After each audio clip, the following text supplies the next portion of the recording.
সম্মানিত উপস্থিতি, অসমাপ্ত আলোচনা পেশ করার জন্য আমি সবিনয় অনুরোধ করছি মৌলভীবাজার জামিয়া ইসলামিয়া সিনিয়র মাদ্রাসার সম্মানিত প্রিন্সিপাল, বিশিষ্ট আলেমে দ্বীন, আন্তর্জাতিক খ্যাতিসম্পন্ন মুফাসসিরে কুরআন হযরত মাওলানা শেখ আব্দুল হক সাহেবকে।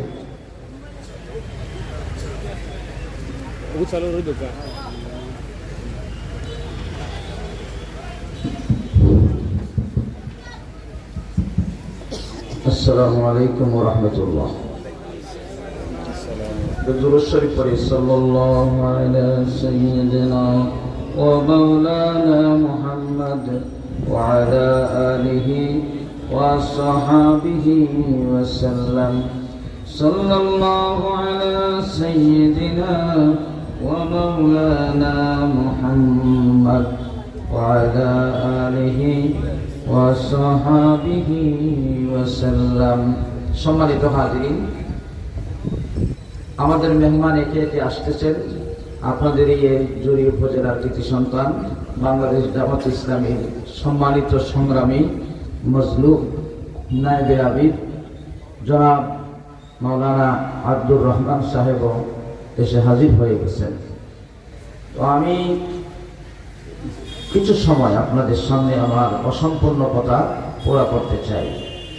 আমি রাসূল সাল্লাল্লাহু আলাইহি সাল্লামের সিরতের আলোচনা, আমরা এখানে যারা চারজন এসেছি আলোচনা করতে, আমাদের আগেও আরো উলামায়ে কেরাম আলোচনা করেছেন।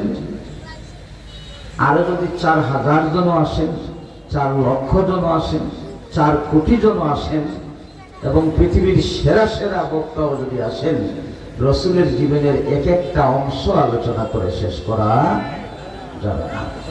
এমন বিশাল জীবন আমার রসুলের।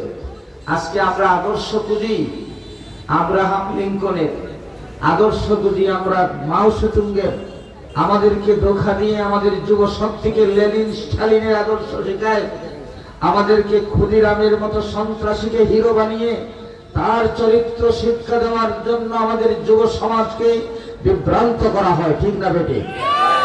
কিন্তু আমার ভাইরা, এই যদু মধু, আমার পিতা তোমার স্বামী, এই সমস্ত চরিত্র দিয়ে যুব সমাজের চরিত্র যদি ঠিক হতো, তাহলে বিগত 15 বছর যাদের চরিত্র দিয়ে আলোচনা করে জমিন আকাশ বাতাস প্রকম্পিত করা হয়েছিল, তারপরে আমরা কি দেখলাম? তাদের চরিত্র জঙ্গিবাদী চরিত্র, সন্ত্রাসী চরিত্র, লুটতরাজের চরিত্র। সুতরাং সমাধান একটাই, সমস্যার সমাধান একটাই, যেটা আল্লাহ বলেছেন। আল্লাহ রাব্বুল আলামিন ইরশাদ করেন, লাকাদ কানা লাকুম ফি রাসূলিল্লাহি উসওয়াতুন হাসানাহ। হে দুনিয়ার মানুষেরা, তোমাদের জন্য সকল মানুষকে, সমস্ত বিশ্ববাসীকে একটি জীবনের আদর্শ অনুসরণ করতেই হবে। সেই মানুষ হচ্ছেন মুহাম্মদুর রাসূলুল্লাহ সাল্লাল্লাহু আলাইহি ওয়াসাল্লাম। রাসূলের আদর্শের বাইরে কোন মানুষ তোমাদের আদর্শ হতে পারে না, শ্রদ্ধার জায়গা হতে পারে। যে যতটুকু সম্মান অর্জন করেছেন, যে যতটুকু দেশ করতে অবদান রেখেছেন, মানবতার কল্যাণে অবদান রেখেছেন, আমরা সবাইকে যার যার জায়গায় শ্রদ্ধার সম্মান দিতে পারি, সম্মান দিতে হবে, এটা আমাদের রাসূল আমাদেরকে শিখিয়ে দিয়েছেন। কিন্তু খবরদার, আদর্শ হিসাবে রাসূল ছাড়া আর কাউকে মানা যায় না। কথাটা কি ঠিক বললাম না ঠিক বললাম?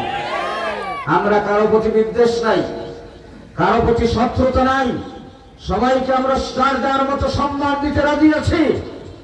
আমাদের সম্মান দিতে আমরা গালি দেই না, আমাদের গালি দেওয়ার অভ্যাস নেই। কে বলেন ঠিক কিনা? যারা 15টা বছর আমাদেরকে গালি দিল, এই জাতিকে গালিগালাজ করলো, তারা কতটা ক্ষতি তাদের করেছে, এখন পাই পাই করে তারা হিসাব পাচ্ছে।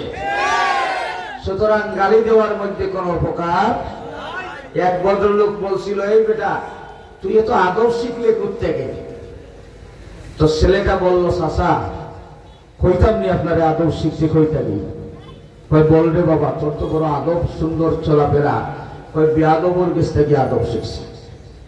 কার কাছ থেকে শিখছে? তো বেয়াদবের কাছ থেকে আদব শিখা যায় কিভাবে? সে বলল, ওই মুরব্বী বললেন যে বেয়াদবের কাছ থেকে তুমি আদব শিখলে কেমনে? ওই বেয়াদব যা করে এর উল্টাটা আমি করি। তো বেয়াদবের উল্টাটা কি? আদব হয়ে যায়, ঠিক কিনা? সুতরাং যারা 15 বছর গালি দিয়েছে, অত্যাচার করেছে, নির্যাতন করেছে, জুলুম করেছে, বিভিন্ন ট্যাগ লাগিয়ে আমাদেরকে বদনামি করতে চেয়েছে, যারা নারীর ইজ্জত নষ্ট করেছে, যারা স্বামীর সামনে নারীকে দর্শন করেছে, যারা বিশ্ববিদ্যালয়ে 100 দর্শনের সেঞ্চুরি অনুষ্ঠান পালন করেছে, যারা কথায় কথায় মিডিয়া ব্যবহার করে আলেম ওলামার চরিত্র হরণ করেছে, যারা আইন আবার তৈরি করে সমাজের মানুষকে নির্যাতিত নিষ্পেষিত করেছে, যারা গম করেছে, কম করেছে, হত্যা করেছে, জাল দিয়েছে, মানুষকে মানুষ হিসাবে বিচার গণ্য করেনি, তাদের কাছ থেকে আমরা এর উল্টাটা শিখি। আমরা ভালোবাসা দিতে জানি, আমরা মানুষকে সহায়তা করতে জানি, মানুষকে সম্মান দিতে জানি, মানুষকে সহায় করতে জানি, মানুষের বিপদে তাদেরকে সহযোগিতা করতে পারি।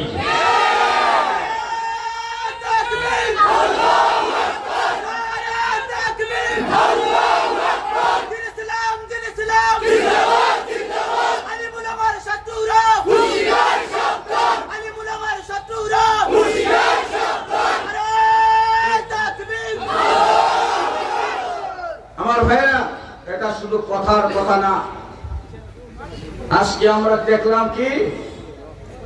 আজকে দেখলাম আমাদের সেই ইসলামের যিনি দায়িত্ব কাঁধে নিয়েছেন এই বাংলাদেশের জমিনে, এই মৌলভীবাজার জেলার কৃতি সন্তান, আমরা দেখলাম যখন নরপিশাচরা অধিকার আদায় করতে তো দিলই না, বরং যারা নিরহ মেধাবী ছাত্ররা অধিকার আদায় করার নামে তারা যখন মাঠে নামলো, তখন তাদেরকে নিজেরা তাদের শত্রু মনে করে ওই অধিকার আদায়কারীদেরকে রাজাকার ট্যাগ লাগাই দিল। আমরা দেখলাম তাদের উপর নির্বিচারে গুলিয়ার হত্যা করে তাদেরকে লাশের স্তূপ করে, ব্যানের মধ্যে মাল যেভাবে স্তূপ করা হয়, গরুর চামড়া যেভাবে স্তূপ করা হয় কোরবানির সময়, সেই রকম মানুষের লাশ, আমার দেশের তরুণ প্রজন্মের লাশ কে স্তূপ করে তারা আশুলিয়ার দিকে নিয়ে গেল। আমরা এটা বর্ণনা করতে বড় ভয়, আমাদের লজ্জা হয়। ফেরাউনের ইতিহাস আমরা দেখেছি, আমরা নমরুদের ইতিহাস পড়েছি, আমরা শহীদুনিয়ার হিটলারের ইতিহাস পড়েছি, কিন্তু পৃথিবীতে কোন লেডি হিটলারের নাম আমরা জানি না। বাংলার জমিনে লেডি হিটলার আমাদের সন্তানগুলোকে স্তব করে শেষ করে দেয়, আগুন দিয়ে জ্বালিয়ে পুড়িয়ে ধ্বংস করে দিয়েছে। আমরা কি সেই রকম আর কোন জালিম এই দেশে চাই? আরো জোরে বলেন। তাহলে এই জালিম যদি এই দেশ থেকে, জালিমকে যেমন জালিম পলায়ন করেছে, সেই জালিম যাতে আসতে পারে না, এই জন্য আমাদেরকে ব্যারিকেড দিতে হবে, এই জন্য আমাদেরকে মাঠে ময়দানে তৎপর থাকতে হবে। এই জালিম সরকার দেশ থেকে সরেছে, আর কোন জালিম যাতে এই দেশে তৈরি না হয়, এই জন্য আল্লাহর রাসূলের আদর্শের বিকল্প নাই। আমি বলছিলাম আমার ভাইরা, রাসূলুল্লাহ সাল্লাল্লাহু আলাইহি ওয়াসাল্লাম যে কাজটা নিয়ে এসেছিলেন, সেই কাজ হলো তিনি আমর বিল মারুফ করবেন, ভালো কাজের আদেশ দিবেন, মন্দ কাজের কি করবেন? এটা আইন দিয়া না মুখ দিয়া? আইন দিয়া প্রজ্ঞাপন জারি করবেন, অর্ডিন্যান্স জারি করবেন। ওই জায়গায় আমাদের বুঝতে ভুল হয়। এই জায়গাটা যদি আমরা কোরআন ভালো করে না বুঝি, তাহলেই আমরা জনগণকে বোঝাতে পারবো না, ঠিক কিনা? রাসূলুল্লাহ সাল্লাল্লাহু আলাইহি সাল্লাম এই জন্য একটা রাষ্ট্র চাইলেন। আমি সেই কথা বলেছি নামাজের আগে।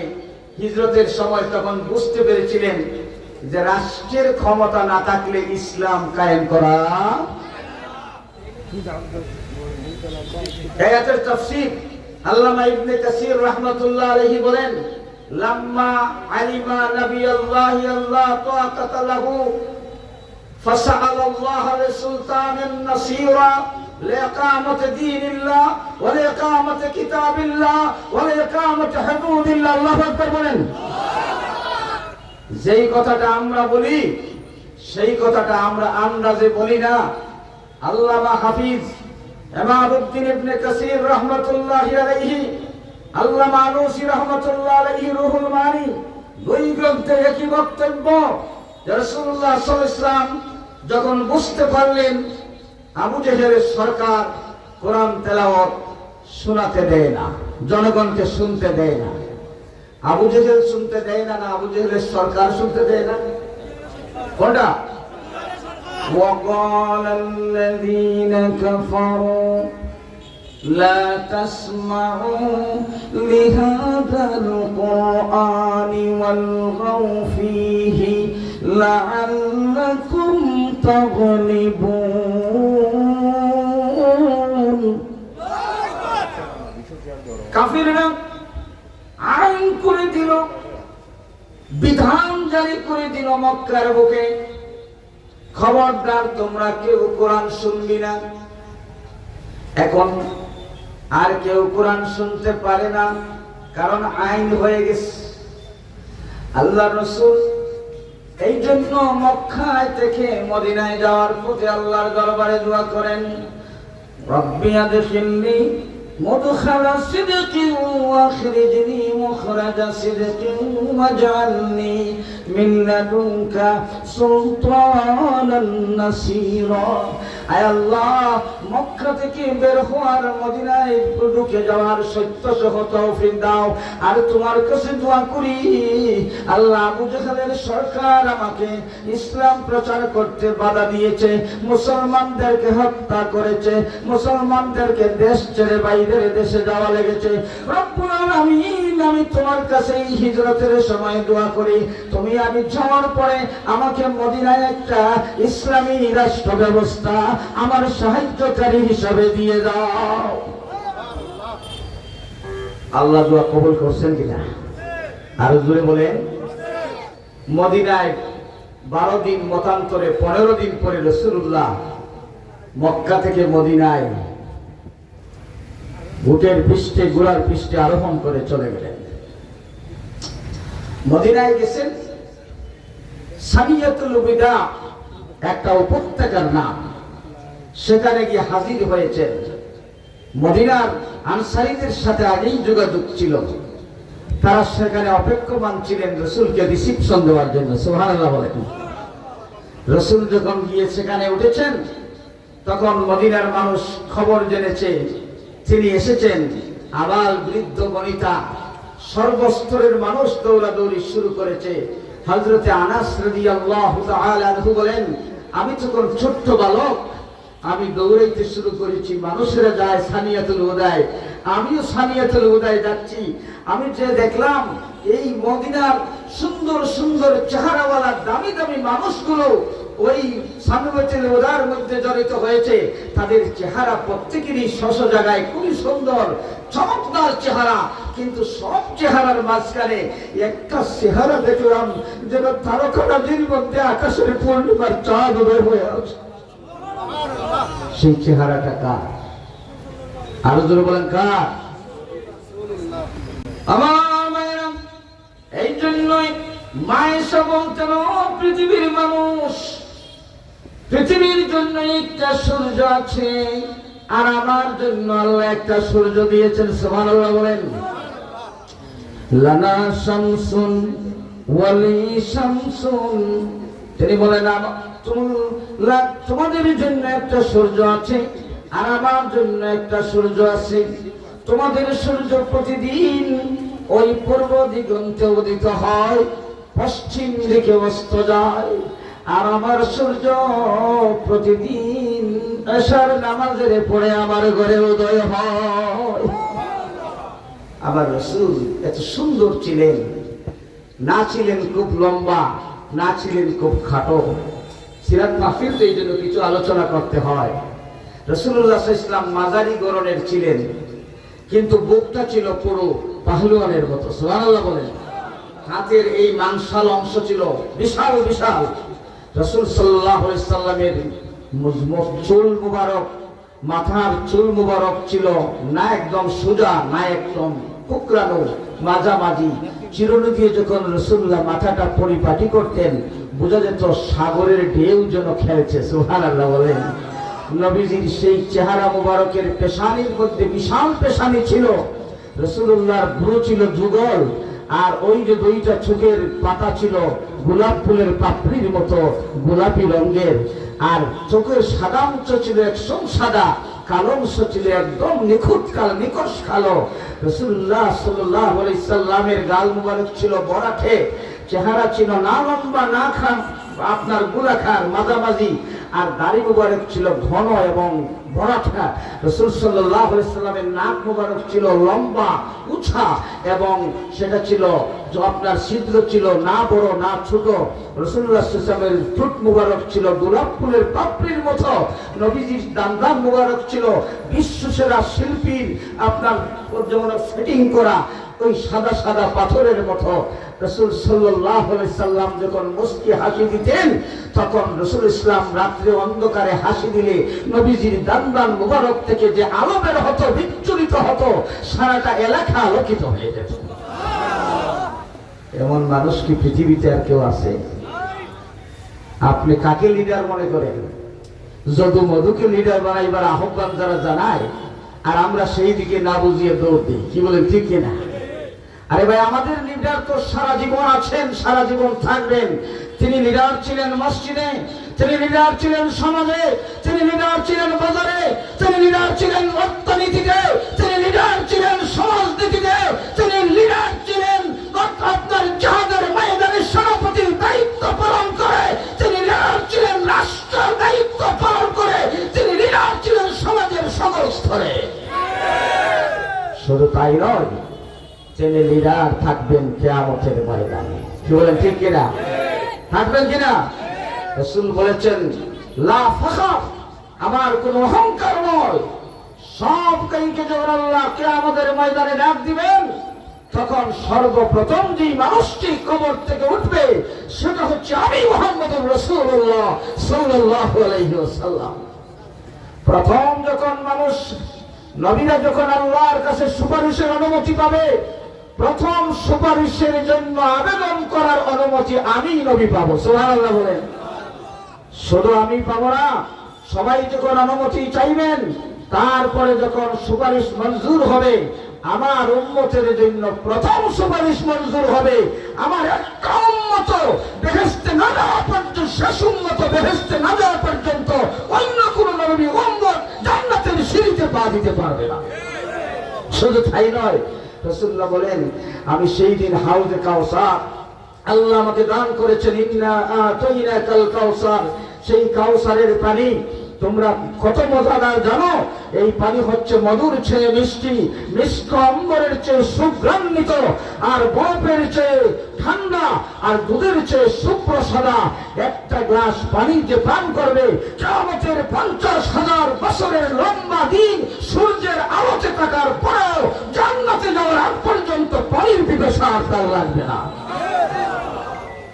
সাহাবায়ে কেরাম বলেন, ইয়া রাসূলুল্লাহ, ওগো আল্লাহর রাসূল, সেই কিয়ামতের ময়দানে পানি পানি বলে যখন মানুষ চিৎকার করতে থাকবে, পানি পাবে না। প্যাসে লাগা করে নিশান কা কলিজা পটনে জানে লगी, পানি পানি বলে ময়দান হাশর মে रोने की तूफा चलने लगी। बाद मोहम्मद कौसर आजम, बाद मोहम्मद कौसर आजम, पिलाने वाला कोई नहीं, बलगल उला बिकमालिही, कशफत दुजा बिजमालिही, हसनत जमीउ खिसालिही, सल्लु আলাইহি ওয়া আলিহি। সেই কিয়ামতের ময়দানে পানি পানি বলে চিৎকার করতে থাকবে। পানির পিপাসায় প্রাণ অষ্টাগত হয়ে যাবে, পানির একটা বিন্দু কোথাও পাওয়া যাবে না। সেই দিন আমার রাসূল বলেন, সাহাবীরা রে, আল্লাহ আমাকে হাউজে কাউসার দান করবেন। সাহাবীরা বলেন, ইয়া রাসূলুল্লাহ, ওই হাউজে কাউসারে সেই পানি পান করার জন্য আপনার অনুমতি লাগবে। নবী গো, কোটি কোটি মানুষের মাঝে আমরা আপনার নবীকে সেই দিন কোথায় পাবো?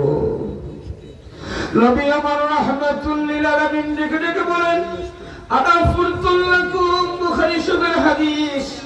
আমার উম্মতেরা শোনো, তোমরা যদি আমার উম্মত হয়ে আসতে পারো, আমি রাসূলকে তোমাদের জীবনের সকল ক্ষেত্রে নেতা মানতে পারো, আমার আদর্শকে তোমরা সকল ক্ষেত্রে গ্রহণ করতে পারো, তাহলে তোমরা দেখতে পাবে ওই হাউজে কাউসারের মাঝখানে আমি রাসূল তোমাদের জন্য হাজার নয়, লক্ষ নয়, কোটি কোটি গ্লাস নিয়ে দাঁড়িয়ে আছি। হাউজে কাউসারের পানি পান করার দরকার আছে না?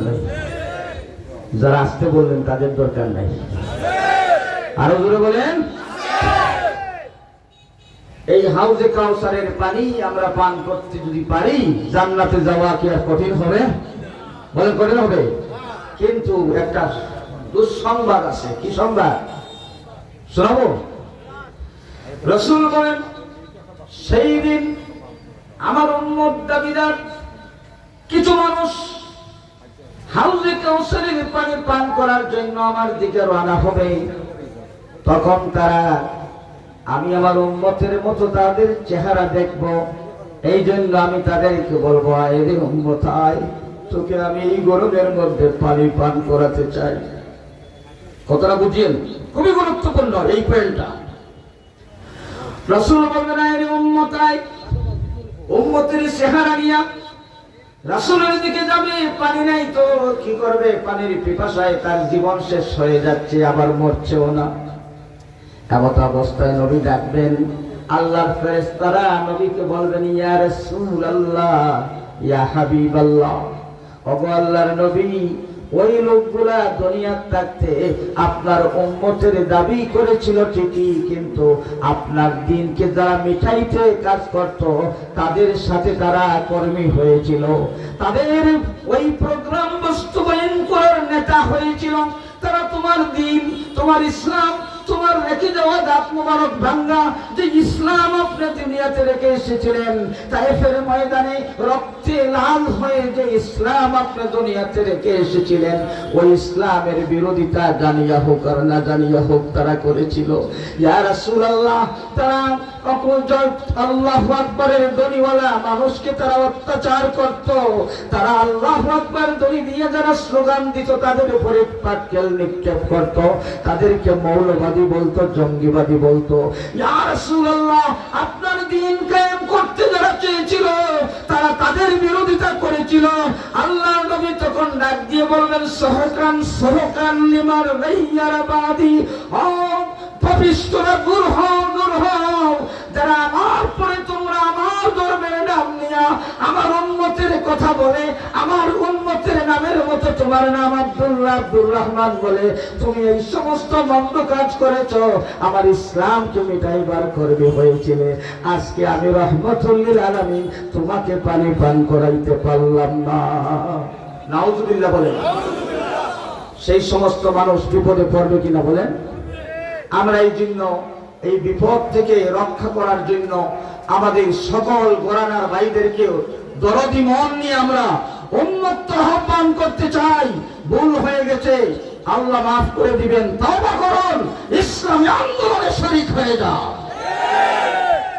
আমার ভাইরা, দুনিয়া কি বেশি দিনের? দম থাকলে কি দুনিয়াতে বাঁচা যায় নাকি? কত কোটি টাকা থাকলে বাঁচা যাবে এইরকম গ্যারান্টি আছে? তাহলে আপনি টাকার পিছনে ধরবেন কেন? আপনার ইমান যে সম্পদ পেয়েছেন, যে ইমানের দাম, একজন ইমানদারের দাম সারা পৃথিবী আসমান জমিন মিলে হয় না। সুবহানাল্লাহ বলে। এই কথার দলিল আছে না নাই? রাসূলুল্লাহ কি বলেছেন?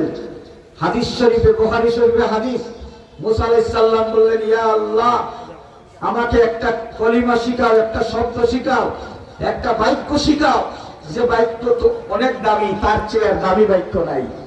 সুবহানাল্লাহ বললেন না? কে বলেছেন? মুসা নবী। কোন নবী? মুসা নবী একটা বাক্য চাইলেন আল্লাহর কাছে। আল্লাহ রাব্বুল আলামিন ডাক দিয়ে বললেন, বলো লা ইলাহা ইল্লাল্লাহ।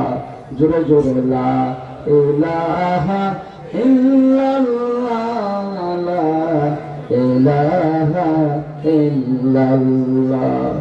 আমার বন্ধুরা, লা ইলাহা ইল্লাল্লাহ এই কথা বলার পরে মুসা নবী বললেন, আল্লাহ এই কলিমাটা তুমি আদমকে দিয়েছো, নূহকে দিয়েছো, ইব্রাহিমকে দিয়েছো। আল্লাহ সমস্ত নবী আমার আগে যত নবী এসেছে সব নবীকে দিয়েছো। আমি তো আপনাকে সওয়াল করলাম এমন বাক্য দিবেন যেই বাক্যটা আর কাউকে আপনি হয়তো দেননি। আল্লাহ বললেন, মুসা রে তুমি তো বুঝো নাই এই কলিমার দাম কত। এক হাতে যদি তুমি 7 আসমান আর 7 জমিন তার মধ্যে যা কিছু আছে সবটাকে যদি এক পাল্লায় তোলো, আর এই কলিমা লা ইলাহা ইল্লাল্লাহকে যদি এক পাল্লায় তোলো রে মুসা, লা ইলাহা ইল্লাল্লাহর দাম অনেক ভারী হয়ে যাবে। কত দামি কলিমা! এই কালিমা পড়ে আপনি অন্যকে নেতা মানবেন কেন? নেতা মানবেন মুহাম্মদুর রাসূলুল্লাহ, ঠিক কিনা? আমি সর্বশেষ যে কথাটা বলতে চাই, রাসূলুল্লাহ সাল্লাল্লাহু আলাইহি ওয়াসাল্লাম এসেছিলেন দুনিয়ার সমাজের মানুষকে ভালো কাজের আদেশ, মন্দ কাজের নিষেধ দেওয়ার জন্য।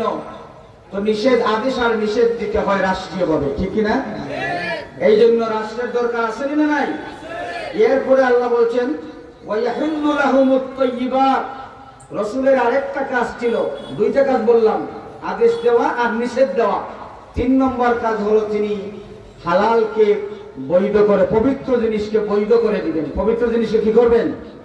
বৈধ করে দিবেন, মানুষের জন্য জায়েজ করে দিবেন, পারমিশন দিয়া দিবেন। গরু খাওয়া জায়েজ, খাও। মুরগ খাওয়া জায়েজ, খাও। গরু আর মুরগ পুরানো তৈরি হইল, নিজের ঘরে না বাইরে? ঘরে। বিলাই খাওয়া জায়েজ, কি বলেন? এটাও তো ঘরে, ঘরে না? কিন্তু বিড়াল খাওয়া কি হারাম। আল্লাহ রাসূল এসেছেন কোনটা জায়েজ আর কোনটা না জায়েজ এটা আপনাকে চিহ্নিত করে দেওয়ার জন্য, সেটাও রাষ্ট্রীয় আইনে হবে। সুবহানাল্লাহ বলেন। এবার আপনার জন্য পবিত্র জিনিসকে হালাল করে দিলেন, অপবিত্র জিনিস মদ খাওয়া জায়েজ। ইয়াবা খাওয়া, ইয়াবা খাইলে বাবা ডাকে, ঠিক না? ওই ইয়াবা, বাবা, থাবা যা আছে সব কি হারাম। এটা আপনার সমাজে আপনি বন্ধ করতে পারবেন না রাষ্ট্র বন্ধ করতে হবে? বলেন তো। রাসূল তো বলেছেন, ওয়ায়ুহাররিমুল আলাইহিমুল খাবাইস। যত অপবিত্র জিনিস আছে, মানুষের অনিষ্টকর যত জিনিস আছে, সুদ থেকে নিয়া, মদ থেকে নিয়া, জেনা থেকে নিয়া, সন্ত্রাস থেকে নিয়া, জঙ্গিবাদ থেকে নিয়া, লুটতরাজ থেকে নিয়া, চরিত্রহীনতা, বেহায়াপনা, বেরেল্লাপনা, যত রকমের মানুষের অনিষ্টকারী জিনিস আছে সবটাকে হারাম করতে হলে রাষ্ট্র শক্তির প্রয়োজন হয়। এই কথাটা আমরা বুঝতে পারি নাই। আমরা ধর্মকে মনে করেছি শুধু মসজিদে যাইয়া নামাজ পড়বো আর নিজে বিশ্ববের কাছে গিয়া কিছু সবক নিয়া দুরূদ শরীফ আর তাসবিহ তালিম করবো। নামাজ পড়া যেমন জরুরি, আপনি দুরূদ শরীফ পড়াও জরুরি, তাসবিহ তালিম পড়াও জরুরি, কিন্তু তার চেয়ে বড় জরুরি আপনি রাষ্ট্র ব্যবস্থায় যদি ইসলাম কায়েম না হয়, আপনি দুরূদ শরীফ পড়তে যাইয়া আপনি দেখবেন সুখের জেনা হচ্ছে, একজন নগ্ন নারী আপনার সামনে দিয়ে যাচ্ছে, এমন হবে যে আপনাকে সেটা আহ্বান করবে খদ্দের হিসাবে, ঠিক কিনা বলেন? সুতরাং আপনার রাষ্ট্র ব্যবস্থা এমন ভাবে করতে হবে যেটা রাসূল সাল্লাল্লাহু আলাইহি ওয়াসাল্লাম আগমন করেছিলেন এবং তিনি সেই রাষ্ট্র কায়েম করেছিলেন। আল্লাহ রাসূল যদি শুধু মসজিদের ভিতরে কাজ করতেন তাহলে তো এটা হতো না। আমার বন্ধুরা, আমি শেষ করতে চাই, আমাদের মেহমান আসছেন। তারপরে রাসূলুল্লাহর আরেকটা কাজ ছিল, সেই কাজ ছিল ওয়াদাউ আলাইহিম ইসরাহুম আলাল আগলালিল্লাতি কানাত আলাইহিম। রাসূল সাল্লাল্লাহু আলাইহি ওয়াসাল্লাম সমাজে যত জঞ্জাল ছিল, অর্থাৎ দাসত্বের গোলামির জিঞ্জিরে মানুষকে আবদ্ধ করেছিল আবু জেহেলের সরকার, শ্রমিকদেরকে তাদের পাওনা দিত না, নারীদেরকে তাদের অধিকার দিত না, সেই নারী অধিকার সংরক্ষণ, শ্রমিকদের পাওনা সব ব্যবস্থা করে দিলেন রাসূলুল্লাহ সুবহানাল্লাহ। আমি সেখানেই শেষ করতে চাই। সম্মানিত হাজিরিন, আমাদের সম্মানিত মেহমান, আজকের প্রধান আলোচক এসেছেন, ওনার আলোচনা আপনারা শুনবেন। ওয়া আখিরু দাওয়ানা আলহামদুলিল্লাহি রাব্বিল আলামিন।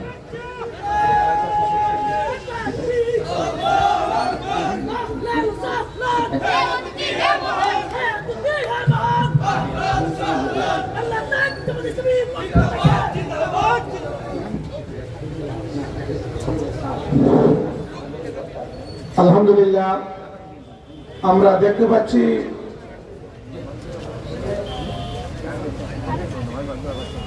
আমাদের মধ্যে এসে উপস্থিত হয়েছেন আজকের এই সিরাতুন নবী সাল্লাল্লাহু আলাইহি সাল্লাম মাহফিলের প্রধান বক্তা, বিশিষ্ট আলেমে দ্বীন, আন্তর্জাতিক খ্যাতি সম্পন্ন মুফাসসির কোরআন, সিলেট জিঙ্গাবাড়ি ফাজিল মাদ্রাসার সম্মানিত অধ্যক্ষ হযরত মাওলানা হাফিজুর রহমান সাহেব। আমরা জুড়িবাসীর পক্ষ থেকে মেহমানকে আন্তরিক শুভেচ্ছা এবং অভিনন্দন জানাচ্ছি। সম্মানিত উপস্থিতি, আমাদের মধ্যে ইতিমধ্যে এসে